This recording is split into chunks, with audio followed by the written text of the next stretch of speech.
El protagonista de hoy en Oro Noticias, el asesor de la Alcaldía de Bucaramanga en asuntos ambientales, Carlos Sotomonte, lanza duras críticas contra quienes insisten con inocultables intereses en defender el proyecto de Minesa en el páramo de Santurbán.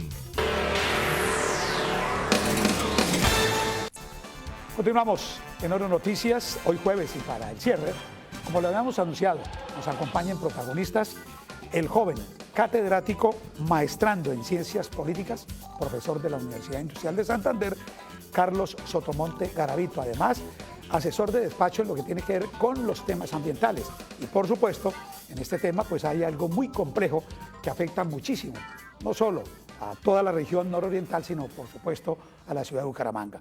Buenas noches, bienvenido a Oro Noticias. Carlos Julio, muchas gracias. Buenas noches a todos los que nos ven en estos momentos.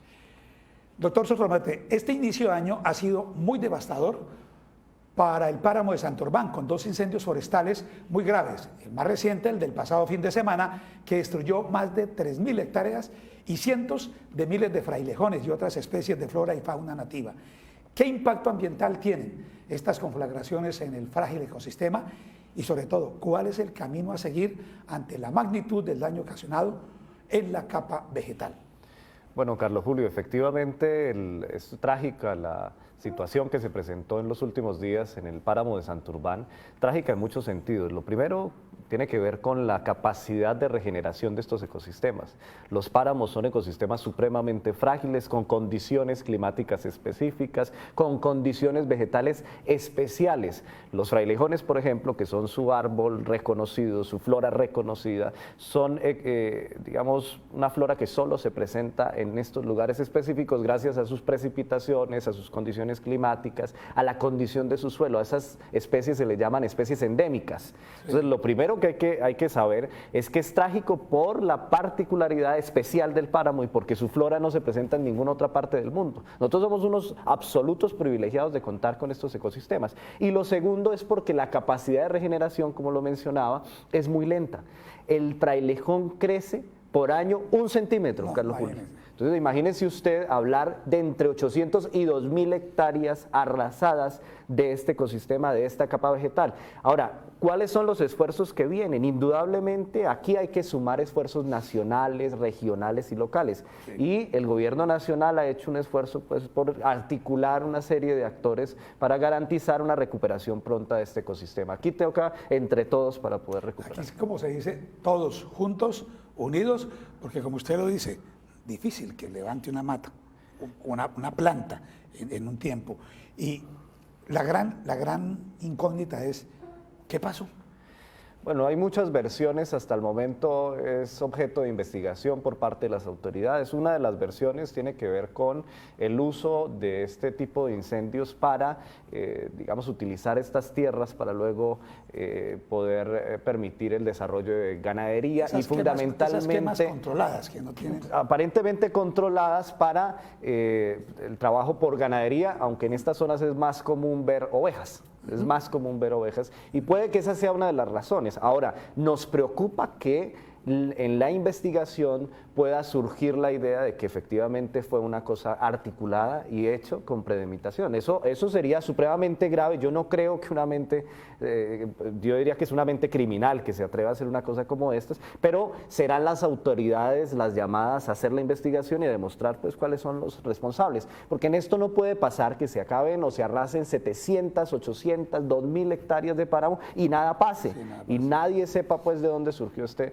grave problema. Además pues porque hay una cosa, Carlos Julio, que nos preocupa mucho, que esto lo están utilizando determinadas personas cercanas a los proyectos de gran minería, cercanas, diría yo, que son los defensores de esos grandes proyectos de minería, para decir o justificar que entonces ahora sí es posible hacer la gran minería, porque si esto pasó en un páramo, se quemaron 2.000 hectáreas y digamos que el impacto no fue tan grave, entre comillas, sí, pues entonces es válido hacer cualquier tipo de megaexplotación. La comparación es irresponsable. Cualquiera que intente comparar una explotación megaminera que implica sacar 68 millones de toneladas de material para triturarlo y luego disponerlo en determinadas zonas estratégicas ecosistémicas e hídricas de la región, no es comparable con esta quema. Ahora, son impactos que podrían asimilarse frente al arrasar del manto vegetal, pero toda la estructura hidrogeológica es mucho más compleja que esto. Ahora, buscar los responsables es una parte, pero por otra parte es no justificar ningún tipo de actividad que pueda poner en riesgo el agua de la gente, ni lo uno ni lo otro, ni lo uno ni lo otro. Igualmente, usted lo decía, el gobierno nacional ha comenzado a articular, ha llamado a todos los sectores, lo decía el Ministerio de Ambiente, pero también la Procuraduría, porque ha dicho, ojo alcaldes. Particularmente, hay también una directiva para gobernadores, pero yo creo que va dirigida exclusivamente a los alcaldes, porque hablan muchas veces de una famosa tasa bomberil. Hay unos recaudos, pero dice el Ministerio Público, esto nunca se ve porque son muy pocos los municipios que cuentan realmente con ese cuerpo de bomberos para atender emergencias y calamidades, como la que se presentó este fin de semana en el páramo de Santurbán. Fueron 11 los equipos de bomberos que se articularon, hasta de Barichara llegaron bomberos que lograron apagar este incendio que tanto daño le ha hecho a la región, pero significa en buena medida que hay que fortalecer este tipo de mecanismos de respuesta, más aún en una época que ha demostrado ya en la práctica que el cambio climático es una realidad, que nuestros ecosistemas están en riesgo y que fundamental los ecosistemas de alta montaña como los páramos y los nevados tienen unas particularidades que los hacen cada vez más frágiles frente a la posibilidad de incendios. Eso significa que nos toca pensar con planificación previa todo este tipo de acciones para mitigar los impactos de este tipo de incendios. Y que el agua cada día es más escasa. Hay una particularidad, Carlos Julio, que hay que decírselo a los oyentes para que cada uno se alerte desde su casa, tanto en su actitud particular como ciudadano responsable de este recurso hídrico, como también como un ciudadano que participa en la audiencia pública, en la discusión pública. Y es que en la actualidad las principales fuentes hídricas de nuestra región se encuentran en crisis. El Estudio Nacional de Aguas del 2018 alertó, Bucaramanga está a punto de desabastecimiento hídrico. Estamos al límite del agua disponible frente a la cantidad de agua que podemos consumir. Nosotros hemos sido unos privilegiados, Carlos Julio. En su calidad de agua, el Acueducto Metropolitano de Bucaramanga nos ha entregado de las mejores del país. El IRCA, que es el índice que demuestra qué cantidad de agua tiene una calidad específica en el país, en Santander, y en Bucaramanga en particular, tenemos el mejor IRCA de Colombia. O sea, somos unos privilegiados, pero esto puede ir cambiando si vemos poco a poco que el desabastecimiento hídrico se agudiza, mucho más aún si existen megaproyectos que puedan poner en riesgo el agua de la región. Yo vi hace poco en Vanguardia Liberal unos cuantos columnistas, uno en particular, que mencionó el tema del incendio con un título que a mi parecer es rimbombante y hasta irresponsable, que invita casi que a los ciudadanos a irse allá a apagar las llamas, que es responsabilidad institucional apagarlas. Y el mensaje, que además lo hizo casi que en el momento en que el incendio apenas arrancaba, porque tenía que construir esa columna el viernes y apenas estaba arrancando el incendio para presentarla el lunes, dice que es justificable los megaproyectos como el de Minesa cuando se compara la acción o la actitud de los ciudadanos ambientalistas, que le dicen radicales, frente al tema del incendio. Esa comparación tan irresponsable primero invita a los ciudadanos a cometer errores como irse allá de manera irresponsable a pagar una conflagración que solo lo pueden hacer instituciones con unas cualidades específicas. Y de paso exponerse. Exponerse, pero por supuesto, y además poder generar otra tragedia peor. Pero además también justificar megaproyectos que a todas luces la misma Agencia Nacional de Licencias Ambientales ha dicho son megaproyectos con errores garrafales y peligrosos para los ecosistemas estratégicos de la vida. Igualmente, un hecho reciente muy importante que se dio en enero fue la decisión de la Autoridad Nacional de Licencias Ambientales, la ANLA, de archivar la solicitud de Minesa. ¿Qué implicaciones tiene esta trascendental determinación de la entidad para la conservación y protección del páramo de Santurbán? ¿Y qué acciones se vienen de parte de la Alcaldía de Bucaramanga para garantizar lo que estamos hablando, ese recurso hídrico, doctor Sotomonte? Carlos Julio, lo primero es que reconocer el hecho de que la Agencia Nacional de Licencias Ambientales, que es la autoridad encargada de evaluar los componentes del estudio de impacto ambiental de todo tipo de solicitud de empresas megamineras, en este caso de Minesa, demostró que el proyecto en su totalidad tenía grandes deficiencias en aspectos bióticos, abióticos y socioeconómicos. Es decir, que en principio esta empresa nos presentó la idea de que supuestamente su estudio de impacto ambiental era lo suficientemente sólido para no garantizar, o más bien para garantizar que no iban a haber impactos en la región. Lo que demostró la Agencia Nacional de Licencias Ambientales es que existen grandes deficiencias en aspectos como los siguientes, Carlos Julio, que son alarmantes. El primero, o uno de ellos, o uno de los más relevantes, es los relaves secos, que son la zona donde dispondrían toda la basura minera, que aproximadamente podrían acumular 32 millones o 34 millones de toneladas de desechos, que es 7 veces lo que recibe el Carrasco al día durante 20 años. En una zona de inestabilidad geológica, en una zona con alta pluviosidad, o sea, relaves secos con pluviosidad no son relaves secos, y a 300 metros del río Suratá, que es la fuente de agua que en épocas secas provee al área metropolitana de Bucaramanga del 50% de su agua. Es decir, que si aquí nos ocurre una tragedia como lo que pasó en Minas Gerais de Brasil, el estado de Minas Gerais con BHP Billiton, donde se reventó un dique de cola, una de esas relaves, y arrasó 60 kilómetros de región. Si eso llegara a pasar aquí, no contaríamos el cuento al otro día. O sea, habría una tragedia sin precedentes, peor que la de Armero, sí. Peor que la de Armero. Solo por contar uno de esos elementos claves del por qué la ANLA le dice a Minesa: no tienen soportes serios, lo que demuestra además también que aquellos que han defendido a capa y espada los argumentos de la empresa multinacional, diciendo que estos son argumentos científicos, se les acabó el cuento.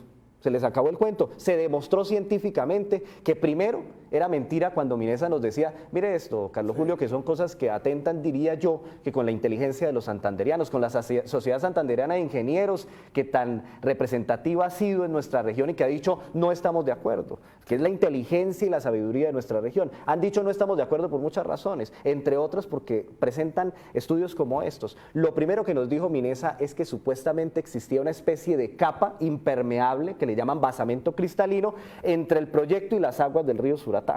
Es decir, que ellos podían explotar la zona alta donde se encontraba el proyecto, que ni impactaba en el páramo y que no iba a impactar aguas que se encontraban a 500 o 300 metros. Una cosa irresponsable desde cualquier análisis hidrogeológico que haga un experto sobre estos temas. Y lo demostró la Agencia Nacional de Licencias Ambientales con toda franqueza. Si Minesa se atreve a esto, entonces ¿cómo serán las nuevas solicitudes? Si ahora nos están diciendo eso, ¿cómo serán las nuevas solicitudes? Y yo invito además a quienes han defendido a capa y espada, que son muy pocos, pero que lo han hecho con vehemencia, este tipo de argumentos, que lo demuestren científicamente. Que no sea solo la opinión en columnas o los videos que lleguen a hacer, sino que haya un soporte científico, porque lo que estamos hablando es de la peor crisis que la humanidad haya enfrentado en su historia, que es el cambio climático. De lo que estamos hablando es que el 30% de los páramos van a dejar de recibir las lluvias que actualmente reciben en los próximos 20 años. De lo que estamos hablando es de que Estudio Nacional de Aguas demuestra que el río Suratá está en crisis y nuestro río Tona, que es una fuente fundamental, está en las mismas situaciones. En ocasiones llega a bajar hasta 1000 litros de agua por segundo, que es una cosa terrible, que hay que mirar para dónde cogemos a buscar agua para tratar de abastecer una región que constantemente está en crecimiento. Un tema bastante complejo, como lo ven televidentes, pero sin duda, por eso pues se han generado todos estos movimientos desde Bucaramanga, desde el oriente, pues se ha preservado esa unión, esa alianza, que precisamente pues es la que ha servido, doctor Sotomonte, precisamente pues para que se articulen los esfuerzos institucionales. También, ¿cómo van los procesos de compensación, de pago por servicios ambientales, de inversiones en Sotonorte y de compra de predios en las cuencas hídricas? Bueno, es importante señalar que a finales de este año el Consejo Municipal aprobó, previa solicitud que hizo en octubre la Alcaldía Municipal de Bucaramanga, la compra de determinados predios, núcleos especiales de la zona de páramo, para garantizar que esa compra de predios sirva para la conservación y preservación de estos ecosistemas.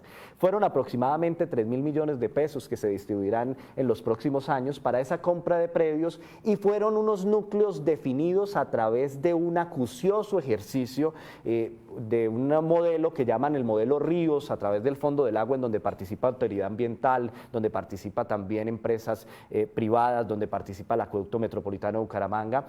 Definieron una metodología para que esto no se preste para negocios, sino que llegue a donde debe llegar la plata, que es a la compra de predios en zonas estratégicas. Uno de esos núcleos es el núcleo Canelles. El núcleo Canelles, y este es un tema clave a entender en todo este proceso, es la zona en donde se encontraría, vuelvo y repito, el depósito de relaves. Un núcleo que tiene una quebrada estratégica que hoy está siendo protegida por el Acueducto Metropolitano de Bucaramanga. Es decir, que si llegara en alguna ocasión nueva solicitud de Minesa a presentarse, porque lo van a hacer y ya han salido a decirlo públicamente, ellos pretenderían ubicar los desechos en una zona del acueducto, de predios del acueducto para la protección ambiental. Es decir, tendrían que expropiar a la empresa de agua de nuestra ciudad, de nuestra región, para poner su basura minera. Una cosa pues que yo creo que no tiene cabida ni en el marco legal, ni desde luego en la justificación social.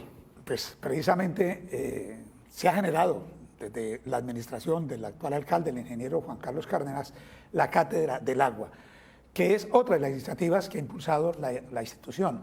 ¿Cómo va su implementación, doctor Sotomonte, y la aplicación entre las nuevas generaciones para fortalecer esa conciencia y cultura ecológicas y la preservación de nuestro recurso hídrico? Así es, Carlos Julio. Este año arrancamos nuevamente el proceso de articulación con los actores educativos, las instituciones de todo el orden público y privado de nuestra ciudad y la región, para empezar a construir lo que nosotros consideramos es un paso previo para que todas las sociedades pues empiecen a ver el tema ambiental con mucha más solidez, y es la formación pedagógica. Ningún debate en el mundo, absolutamente ninguno que tenga que ver con aspectos ambientales puede descuidar el aspecto de la pedagogía, porque es esencial que la conciencia ambiental sea la base con la cual nosotros abordemos los criterios con los cuales nos relacionamos con el mundo, por varias razones. La primera, porque sociedades más educadas al respecto de los temas ambientales, conociendo más sus territorios, son capaces de planificar y tomar decisiones mucho más sólidas sobre la vocación de sus suelos, sobre el uso del agua, sobre la manera como yo protejo los ecosistemas para garantizar la sostenibilidad en el futuro, pero además también por otra cosa, porque eso nos va a permitir también dirigir los ojos a un gran acuerdo regional frente a cómo nos relacionamos con nuestras fuentes hídricas. Es que se me olvidaba mencionar hace unos minutos frente al tema de los recursos que la alcaldía ha dispuesto para corresponsabilidad, que ahí están los 8.000 millones de pesos del Acueducto Metropolitano de Bucaramanga, aprobado por el acueducto. Se ha venido conversando con la alcaldesa Jenny Gamboa, el alcalde Juan Carlos Cárdenas ha sido muy franco en la necesidad no solo de exigir la defensa o protección de estos ecosistemas, sino de garantizar una corresponsabilidad, porque muy bien lo ha dicho él, que es imposible solo exigir derechos y no asumir deberes. Esos 8.000 millones ya hoy tienen dos proyectos que han venido diseñándose en acuerdo con la alcaldesa de California.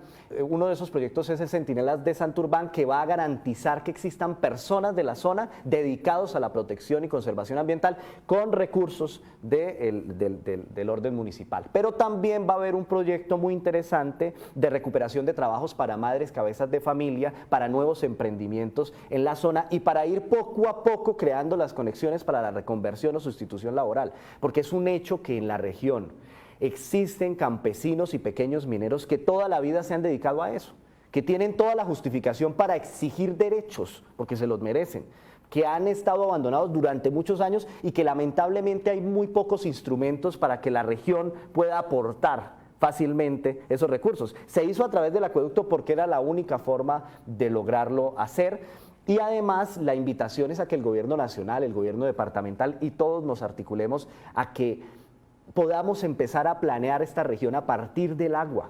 Así lo han hecho en todas las ciudades del mundo. No existe planificación posible sin agua que sustente esa planificación. La Cátedra del Agua es entonces, Carlos Julio, ya con esto finalizo este tema, es el instrumento no solo para la formación ciudadana, sino para crear escenarios democráticos de discusión sobre la planificación de nuestros territorios. Vamos a estar por todo el país con la Cátedra del Agua, hablando con alcaldes, con gobernadores, para llegar a esos acuerdos comunes, esos acuerdos de voluntades. La próxima semana estaremos en Cúcuta. Perfecto, sí. Ya supe, en esa integración, como lo decíamos, de los dos gobiernos igualmente departamentales, las alcaldías de Cúcuta y Bucaramanga, y por supuesto las áreas metropolitanas. ¿Cómo ven el nuevo proceso de limitación del páramo de Santurbán? ¿Cómo va a ser la metodología? Pues hay un hermetismo total en el Ministerio de Ambiente que ha generado la misma polarización entre las comunidades de Sotonorte y el área metropolitana. Asunto bastante complejo. Muy complejo, Carlos Julio, porque esto devela otra de las grandes deficiencias que yo creo que poco a poco van a venir saliendo, surgiendo producto de estas discusiones, y tiene que ver con las líneas base, los estudios hidrogeológicos que demuestren la conexión de los ecosistemas en el país. Esta no solo es una discusión de Santurbán, es una discusión de todo el país. Yo cómo defino vocación de los suelos si no tengo los estudios hidrogeológicos que me demuestran por dónde va el agua, cuál es la cantidad o calidad de la misma. Esos estudios deberían ser la base principal con la cual abordemos esos elementos. No existen en la actualidad. Además, el Instituto Alexander von Humboldt, que es la institución encargada de definir los criterios técnicos para abordar la delimitación, ha dicho una cosa que es supremamente importante. No es posible dividir el páramo del bosque altoandino. No es posible pensar que una línea jurídica pueda determinar hasta dónde va la relación del páramo con el bosque altoandino y hasta dónde ésta impacta a la vida. Porque si llegáramos nosotros a pensar en destruir el bosque altoandino con urbanizaciones, con construcciones de proyectos mineros, etcétera, esto impactaría inmediatamente, según el Instituto Alexander von Humboldt, a la estructura hidrogeológica del páramo, y con ello tendríamos una tragedia sin precedentes, lo cual significa que una delimitación de este estilo tiene todas las deficiencias del mundo, porque es una línea que además va cambiando en el tiempo. Si el criterio fuera, por ejemplo, su vegetación, la vegetación del páramo, Carlos Julio, déjeme contarle que a lo largo de la historia de la humanidad, los páramos, su vegetación ha estado en diversas altitudes, porque el clima determina qué tipo de vegetación hay. Y como los cambios climáticos no solo son provocados por el hombre, sino hay glaciaciones e interglaciaciones, esos cambios de clima han hecho que los ecosistemas de páramo puedan estar más arriba o más abajo.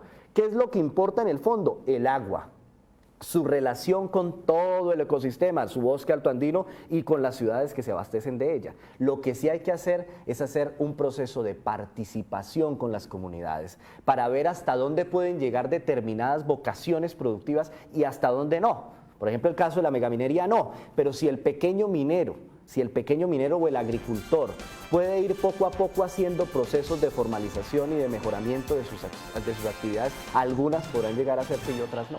Pero eso es lo que hay que hacer, digamos, de manera responsable con un tema tan delicado como el de la delimitación del páramo. Estamos esta noche, el jueves, en Protagonistas con el doctor Carlos Sotomonte Garavito, con un tema muy especial y de palpitante interés como es la defensa del páramo de Santurbán.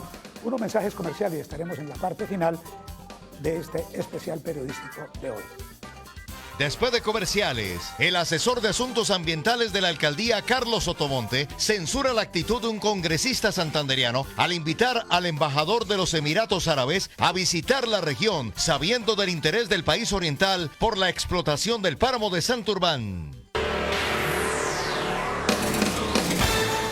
Entramos en la parte final de Protagonistas esta noche con el doctor Carlos Sotomonte Garavito, asesor de despacho de la alcaldía de Bucaramanga para los temas ambientales. Doctor Sotomonte, para finalizar, ¿qué incidencia ha tenido el páramo en la política nacional? Sin duda, destacar la presencia del Congreso de la República y la reforma constitucional que se anuncia con la expedición de una nueva ley, la Ley de Páramos. Así es, en los últimos meses tuvimos unas discusiones muy importantes con el Congreso de la República, que ha sido el sustento para la discusión sobre la protección integral de los páramos en Colombia. La ley que reforma artículos sobre cómo se protegen estos ecosistemas de forma integral, y no solo se tiene en cuenta el páramo tal y como lo hemos mencionado con su vegetación específica, sino las zonas de amortiguamiento, que son aquellas zonas que se encuentran en la parte baja del páramo, como lo es el bosque altoandino, que son fundamentales para que la vida del páramo se sustente.